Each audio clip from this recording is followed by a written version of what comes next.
यह में A1 e-learning में आप लोगों का स्वागत है। हम लोग पढ़ रहे थे संख्या पद्धति, ठीक ना। इसमें देखिएगा कुछ हम क्वेश्चन भी कर लेते हैं आज। जैसे देख लेते हैं, क्वेश्चन हमने आपको लिया हुआ है या कुछ प्रैक्टिस मान लीजिए के प्रकार से है। अगर आपसे कहा जाए कि सभी प्राकृतिक संख्याएं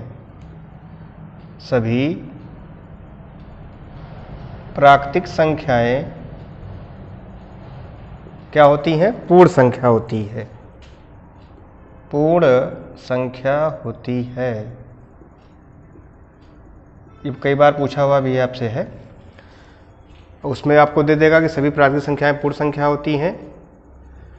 तो आप कहेंगे कैसे होती है? जैसे आपकी प्राकृतिक संख्या जो होती है, प्राकृतिक संख्या मतलब n से प्रदर्शित करते थे आप।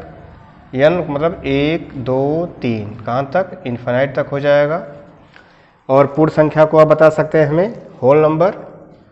जो आपकी पूर्ण संख्या होती है इसे आप W से प्रदर्शित करते थे। हमने आपको पीछे वीडियो में भी बताया था कि इसमें आपका 0 शामिल होता है। 0 1 2 3 है ना।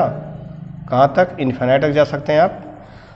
अब इसमें आप देख रहे हैं कि जो प्राकृतिक संख्या है क्या इसमें है शामिल? तो आप कह सकते हैं हाँ 1 2 3 क्या है इसमें आपका शामिल है। इसका मतलब कि यह तथ्य क्या है? सत्य है, ठीक ना। तो आपसे क्वेश्चन पूछ दिया जाएगा कि सभी प्राकृतिक संख्याएं क्या होती है, तो कह देगा उसमें नेचुरल नंबर होती है या पूर्ण संख्या होती है या इंटीजर होती है, इनमें से कोई नहीं, ठीक ना। तो ऐसे आपसे पूछा जा सकता है। अगला देखिएगा, कह रहे हैं कि सभी सम संख्याएं भाज्य होती हैं। सभी सम संख्याएं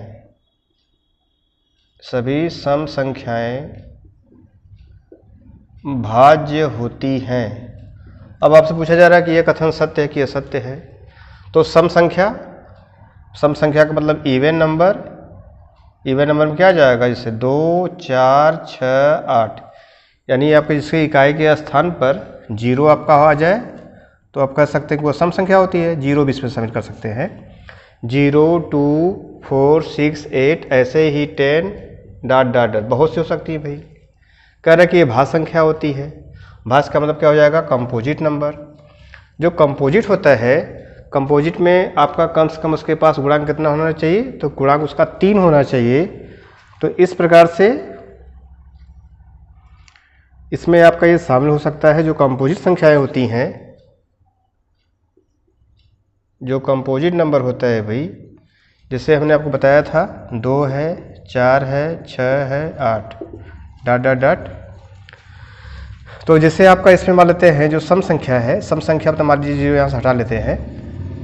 हमने लगता है कि यहाँ पे गलत लिख दिया था। 2 4 6 8 10, तो वो तो मान लीजिए पहचान होती है कि इकाई के स्थान पे यदि 0 2 4 होता है तो उसको आप सम संख्या बोलते हैं। जब सम संख्या की बात करेंगे तो क्या हो जाएगा? 2 4 6 8 10, ठीक है। और कंपोजिट नंबर में क्या आ जाएगा आपका? जैसे 2 4 6 8 है। तो आप देख रहे हैं कि 2 4 6 8 10 सब इसमें क्या हो जाएंगे? आपके शामिल हो जाएंगे। तो इसका मतलब कि जो सभी सम संख्याएं क्या होती हैं? भाज्य होती हैं। अर्थात ये भी कथन क्या है? सत्य है ना। तो ये भी आपसे कई बार पूछा हुआ क्वेश्चन है। इसके बाद देखिएगा एक फैक्ट्स बहुत बढ़िया यहाँ पे है। कह रहे हैं कि जो 0 है आपका, 0 क्या क्या है? तो 0 के बारे में विशेषता प्रकार से हम लोग कह सकते हैं कि 0 में क्या क्या विशेषता होती है। तो पहला काम जैसे हमने आपको अभी बताया था, जो सम संख्या होती है, सम संख्या की पहचान क्या होती है? जैसे इकाई के स्थान पे 0, यानी क्या हो गया एक प्रकार से 0 की विशेषता में यदि आप आएंगे तो 0 क्या हो जाएगी? आपकी एक सम संख्या हो जाएगी। 0 क्या है? एक प्रकार से सम संख्या है। फिर 0 देखते हैं आप कि ये पूर्णांक को भी डिफाइन करता था। जैसे आप किसी भी जब आप रेखा पे प्लाट करते हैं तो पहले किसका नंबर आता है? 0 का आता है। इसका मतलब 0 क्या हो जाएगा? एक पूर्णांक हो जाएगा। अभी हमने यहाँ पे बताया भी है कि पूर्ण वर्ग संख्या आपकी है ना। तो 0 क्या हो जाएगी? पूर्ण संख्या हो जाएगी, ठीक है। फिर 0 क्या हो जाएगा? इसकी विशेषता इसकी और आ जाएगी। 0 आपका क्या है? पूर्णांक भी है। 0 क्या है? पूर्णांक नंबर भी शामिल हो जाएगा आपका। पूर्ण संख्या भी है, पूर्णांक भी है। और 0 कैसी संख्या है भाई? एक परिमेय संख्या है। 0 एक परिमेय संख्या है, ठीक है। एक विशेषता इसकी और होती है 0 की, कि 0 को हम लोग क्या बोलते हैं? रियल नंबर भी है। 0 क्या है? रियल नंबर है, अर्थात वास्तविक संख्या है, ठीक ना। तो 0 एक प्रकार से क्या हो जाएगा आपका वास्तविक संख्या भी शामिल हो जाएगी। एक क्वेश्चन और देखते हैं, यहाँ पे कई बार पूछा हुआ क्वेश्चन है। कह रहे हैं, जैसे क्वेश्चन हमने ले लिया यहाँ पे, कह रहे हैं हमसे जैसे 1/1, 0/1, 1/0, 0/0 पूछ रहा है क्वेश्चन में कि क्या ये सभी परिमेय संख्याएं हैं। सभी परिमेय संख्या है, बता सकते हैं भाई। लिखा गया कि 1/1, 0/1, 1/0 और 0/0 क्या सभी परिमेय संख्या हैं। तो आप कहेंगे कि यह कथन क्या है। जैसे 1/1 यह कह सकते हैं परिमेय संख्या है। 0/1, 1/1 यदि आप डिफाइन करते हैं तो एक ही आता है भाई। 0/यदि 1 में आप करते हैं, डिफाइन करते हैं, शून्य में यदि 1 का भाग देंगे तो क्या आएगा, 0 आ जाएगा। और यदि 1/0 है तो इसमें आप भाग देते हैं तो क्या आता है, इनफाइनाइट आ जाएगा। और 0/0 तो ये किस फॉर्म में आता है, अपरिभाषित में आ जाता है, यानी इसको हम डिफाइन नहीं कर सकते हैं, है ना। तो जो 0/0 है इसका मान जो आपका हो जाएगा अनिश्चित हो जाता है एक प्रकार से, या अपरिभाषित कर सकते हैं, है ना। तो यानी इसका मान क्या हो जाएगा, अनिश्चित हो जाएगा। अनिश्चित का मतलब क्या हो जाएगा, जैसे आपका 0/0 है तो इसका मान आपको एक प्रकार से यहाँ से आप कहते हैं कि किसी भी संख्या में यदि उसी संख्या से भाग दिया जाता है तो उसका मान क्या आता है, 1 आता है। तो इस प्रकार से आप कह सकते हैं कि 0/0 में यदि हम भाग दें तो क्या आना चाहिए, 1 आ जाएगा भाई, है ना। तो 1 मान क्या हो जाएगा आपका, निश्चित हो जाएगा।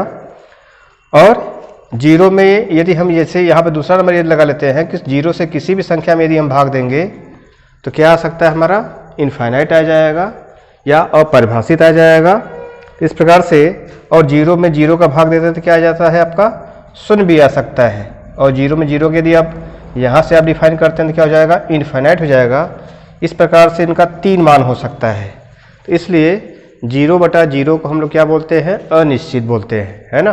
तो इस प्रकार से यह आपका परिमेय संख्या है क्या, तो परिमेय संख्याओं की डिफिनीशन ही आप जानते हैं, जिसे हम P/Q के रूप में लिख सकते हैं, उसे क्या बोलते हैं, परिमेय संख्या। तो इस प्रकार से यहाँ पे जो पूछा गया है यह कथन क्या हो जाएगा, आपका असत्य हो जाएगा। ठीक है, हमने रीजन भी आपको बता दिया ऐसा क्यों हो गया। तो इस प्रकार से इस क्वेश्चन को आप कर सकते हैं।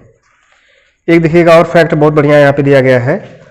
कह रहे हैं कि सबसे छोटी ऋणात्मक पूर्णांक, सबसे छोटी, देख लीजिएगा यहाँ पे, सबसे छोटी, ठीक है, सबसे छोटी ऋणात्मक अभाज्य पूर्णांक, चलिए ठीक है, सबसे छोटी ऋणात्मक यानी आपका ऋणात्मक संख्या ना, ऋणात्मक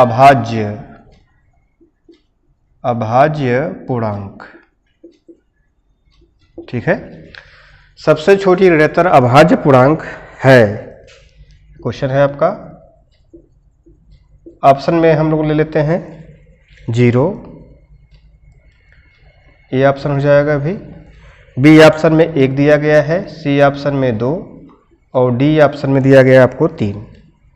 तो पूछ रहा है कि सबसे छोटी ऋणात्मक अभाज्य पूर्णांक। तो हमने आपको इसके ठीक पीछे वाली वीडियो में बताया था कि जो अभाज्य संख्या होती है कहाँ से स्टार्ट होती है, आपका 2 से होता है। 1 से हम स्टार्ट नहीं करेंगे, कहाँ से स्टार्ट करते हैं, 2 से। तो 2 जो आपका होता है सबसे छोटी अभाज्य पूर्णांक संख्या होती है। ऋणात्मक का मतलब क्या हो जाएगा, यहाँ पे धनात्मक संख्या से हो जाएगा। तो सबसे छोटी आपका जो है ऋणात्मक अभाज्य पूर्णांक संख्या क्या हो जाएगी, 2 हो जाएगी, है ना। काफ़ी बार ये पूछा गया क्वेश्चन है, तो इस प्रकार से ये आपकी इंपॉर्टेंट है। इस क्वेश्चन को आप करिएगा। फिर मिलते हैं नेक्स्ट वीडियो में, धन्यवाद।